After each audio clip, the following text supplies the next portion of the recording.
Dear students, in this module, I'm going to continue on elaborating the need for bioinformatics.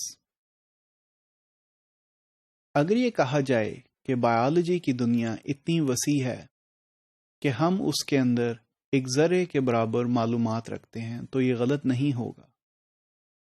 اس بات کی ترجمانی Donald نوتھ، جو کہ ایک بہت بڑے کمپیوٹر سائنٹسٹ ہیں اور اسٹینفورڈ یونیورسٹی میں پروفیسر ہیں، انہوں نے ان الفاظ میں یہ بیان کیا ہے. Biology easily has 500 years of exciting problems to work on. اس سے ان کا مطلب یہ ہے کہ بایولوجی کی دنیا میں ہم کچھ بھی نہیں جانتے. ہم لوگوں کو اگر بایولوجی کو ایکسپلور کرنا ہے تو بآسانی 500 سال کے لگ بھگ وقت چاہیے، اور اس دوران بایولوجی ہمیں انتہائی منفرد اور دلچسپ چیلنجز سے سامنا کرواتی رہے گی.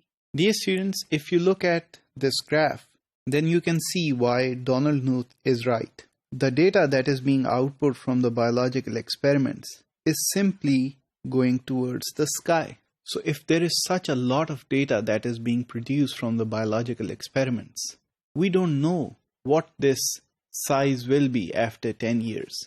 All we know for sure is that we will need a lot of bioinformatics to handle this data. This graph here shows the growth of the gene bank. So gene bank is one of the premier resources for genomic information, and the base pairs of the DNA that are registered through experimental validation are listed with gene bank. So as you can see that with every passing year, the data is simply increasing at an exponential pace. If this pace was to continue, we will have a very difficult time in analyzing the data without using bioinformatics. Also, bioinformatics helps you to address a very unique problem in biology. That is the phylogenetic information, or the tree of life. How did we evolve? Everybody asks this question. How did we come into the world? How did we grow? How did one organism evolve during its stay on the planet? All of these questions are very interesting. And if you look closely, most of the animals have 2 eyes. Most of the animals have either 2 arms and 2 legs or 4 legs. Even the birds, most of them have a pair of eyes. There is clearly some relationship between all of these species. And this relationship can be drawn by drawing up a tree of life. So bioinformatics helps you to do that as well. In this slide, as you can see, the relationship between bacteria, archaea, and eukarya have been plotted, and their common ancestor is shown at the root. So all of this can be done using bioinformatics strategies. So what can bioinformatics deliver? It can help you to understand evolution, as I was just mentioning. At a bigger scale, it can help you to understand life itself.